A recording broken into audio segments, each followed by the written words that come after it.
Na verdade, isso foi publicado ontem na Folha, mas eu já até cuidei de desmentir. Todos sabem, você sabe, que eu tenho feito um grande esforço no sentido de se fazer no Brasil a reforma política. Desde que eu assumi no TSE, mas mesmo antes disso, eu já vinha defendendo a reforma política, que cada vez se revela mais urgente. Nós negligenciamos em fazer a reforma política em momentos oportunos e agora temos que fazê-lo de alguma forma. Hoje o modelo é ainda muito mais grave, não temos mais doação permitida das empresas e estamos indo para as eleições de 2018 sem uma base referencial sólida e agora com todas essas revelações, com o comprometimento de muitas forças políticas importantes. Ministro, a situação política do país não permite que a gente tenha muita calma em relação à própria reforma do sistema político, que passa, ao nosso ver, totalmente pelo caminho democrático. Como é que o senhor acha que isso pode ser feito, ministro? Na democracia não há revolução, né? Só há revolução em momentos autocráticos. Então, só nos resta fazer a reforma com o processo que está aí, com o processo político, e é claro que não será feito de uma vez. Eu tenho falado sempre, para usar uma imagem que eu acho que os brasileiros conhecem, que nós tivemos uma grave crise, e superamos graves crises nesses 30 anos de Constituição, quase 30 anos de Constituição, superamos graves crises com a nossa própria energia. Nós tínhamos em 93 a grave crise, a crônica inflação, e superamos com o Plano Real. Hoje eu acho que é possível se pensar também, e devemos pensar, num plano real da reforma institucional, da reforma política. Esse modelo que nós cultivamos aí ao longo dos anos e que nós pervertemos e distorcemos, porque todos nós temos responsabilidade nesse processo, com a criação de coligações, desses partidos falsos, fajutos, que deveriam estar mais inscritos nas juntas comerciais do que na justiça eleitoral. Tudo isso, na verdade, foi causado por ações políticas nossas. Nós, de alguma forma, temos responsabilidade, ou pelo menos coonestamos isso. E agora temos a oportunidade de fazer essa reforma. É natural que todo mundo que é acusado tenha o direito à defesa. Esse é o caminho da justiça. É natural também que muita gente pode estar participando de uma lista, obviamente não significa que quem está delatando tem, inclusive, condição moral de fazer essa delação.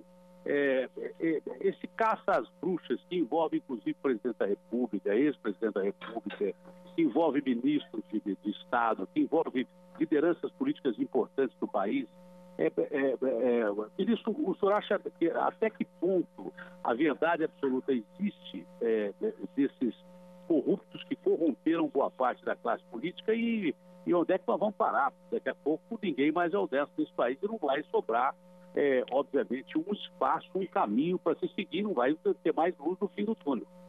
E também não é bom que a gente dependa de atestado de honestidade que vai ficar sendo dado por corruptos notórios, né, por delatores.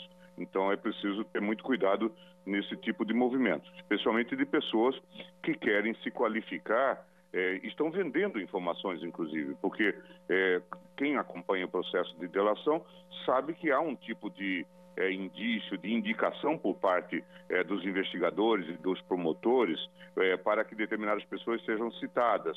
Então, há, vamos dizer assim, um tipo de negociação, quer dizer, de falar aquilo que o outro quer ouvir. Então, é preciso ter muito cuidado nesse tipo de colocação e de valoração. Mas o fato está aí, está colocado na mídia e nós temos que fazer esse tipo de análise. Agora, eu acho que a grande vantagem é quando as acusações se transformam em processo.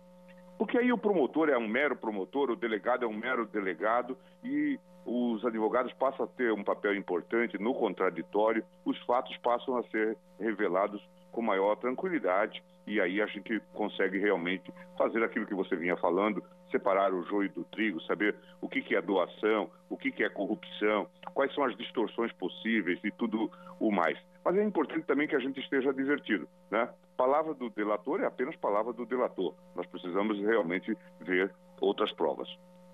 O senhor já disse anteriormente, em outras declarações, que é fácil o sujeito acusar. O difícil é fazer o julgamento, não? Isso é verdade. Tem até na música, né, Datena? Quer dizer, primeiro é preciso julgar para depois condenar, não é?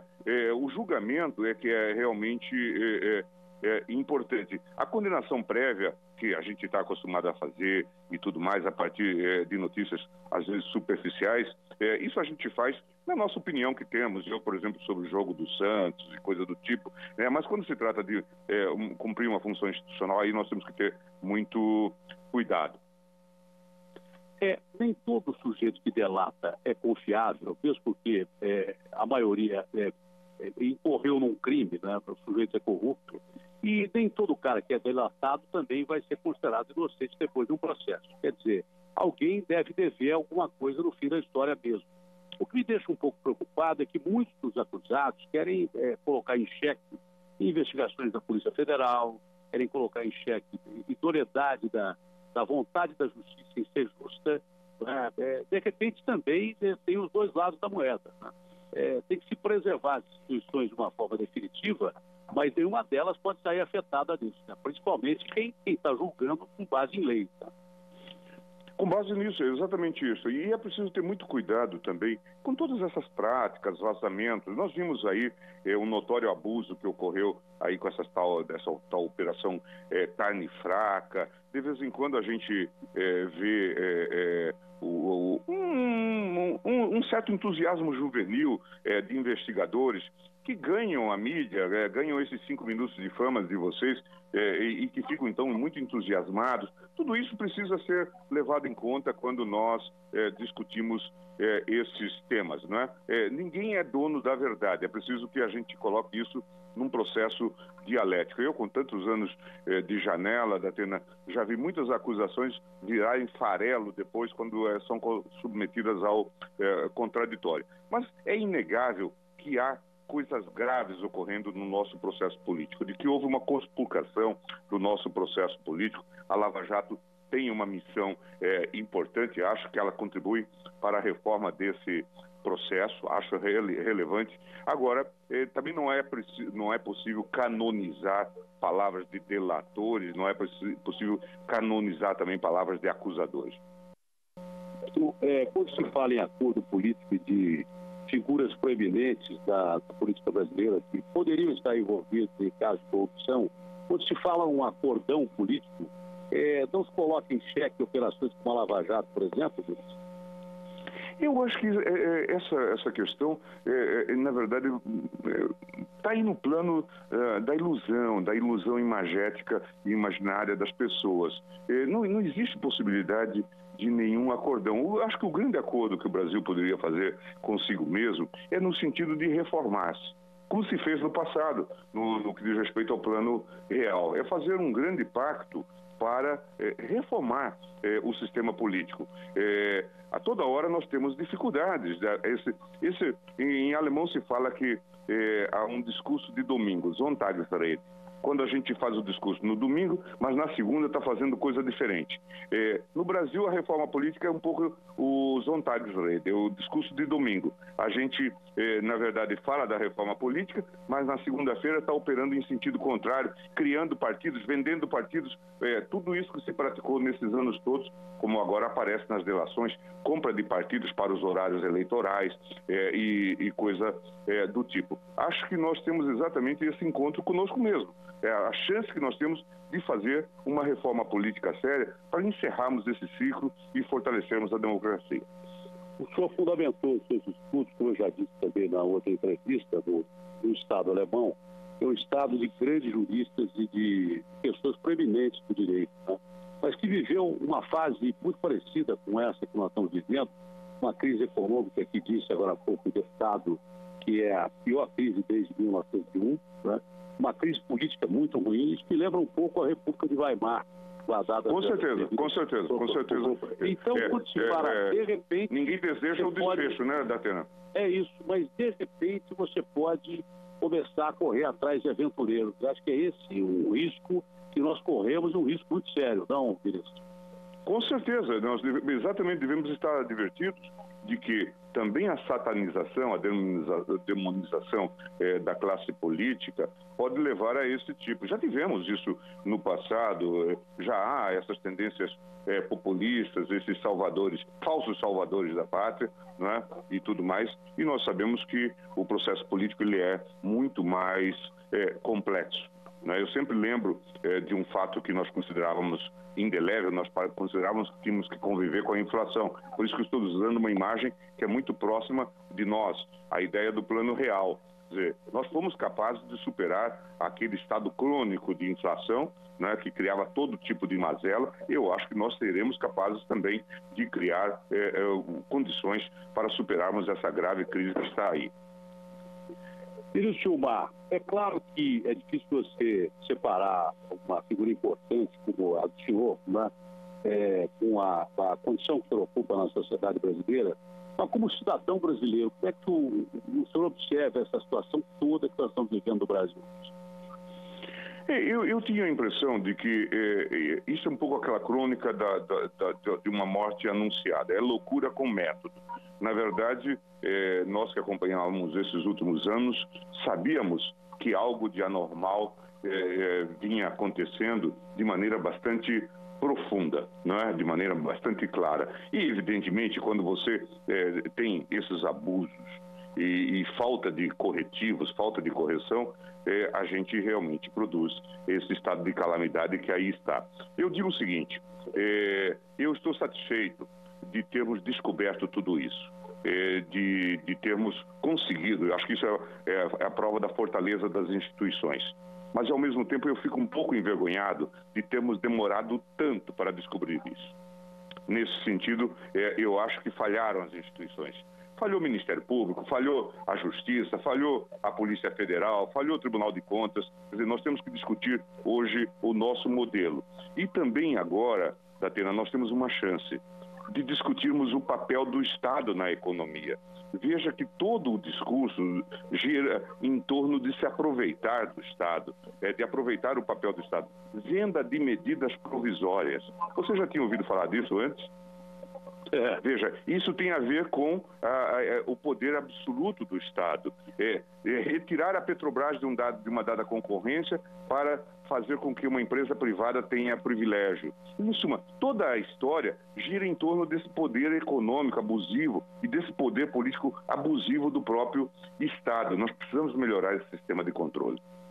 Que está longe de uma democracia. Né? A gente vive uma democracia doente, não é?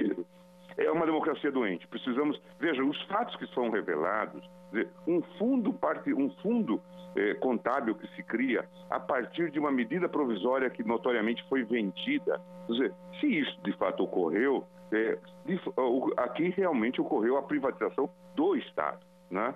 Então, realmente, nós precisamos discutir isso com muita seriedade. Ministro Gilmar, eu não acredito que exista uma boa entrevista sem que o entrevistado queira falar. Porque entrevista, você está entrevistando alguém. Então, o melhor que seja o perguntador, a entrevista não vai ser legal se o entrevistado não falar aquilo que ele pretende falar. Eu gostaria que o senhor completasse com uma declaração que o senhor quisesse dar e que o perguntador esqueceu, ou por falta de capacidade, ou mesmo porque o Agostinho Teixeira, viu, ministro, que eu estou aqui tirando um dia de folga, estou aqui na praia, mas ele me pegou pelo laço para fazer o programa, entendeu? Então, talvez até pelo ambiente, por falha mesmo do perguntador, eu tenha deixado de colocar alguma coisa que o senhor queira falar que é importante dessa entrevista. Não, eu acho que você me deu a oportunidade de falar tudo aquilo que eu imaginava e me provocou também para que eu pudesse traduzir tudo aquilo que eu penso nesse momento. Eu acho que nós devemos nos engajar nesse processo de reforma política. Nós temos até 2 de outubro agora para fazermos uma reforma, pelo menos mínima, que dê alguma consistência ao sistema, que mude isso que está aí. Eu acho que é relevante que nós discutamos. É bom que a gente pare de ficar vendendo ilusões de que vamos fazer com um novo Congresso, vamos fazer uma nova Constituinte. Eu acho que esse é o tipo de fuga para o lado. Na verdade, é preciso encarar o problema que nós temos um grave problema e precisamos, de fato, enfrentá-lo. Eu falo com a responsabilidade de quem assume as suas posições no Supremo, no TSE, agora com a responsabilidade institucional de presidente do Tribunal Superior Eleitoral, que vem fazendo um esforço para um mínimo de autenticidade do sistema político eleitoral. Muito obrigado. Ô, Datena... Gilmar, muito obrigado pela sua participação. Desculpe incomodá-lo. Não, por favor. Um abraço de Lisboa. Um abraço de Lisboa a vocês.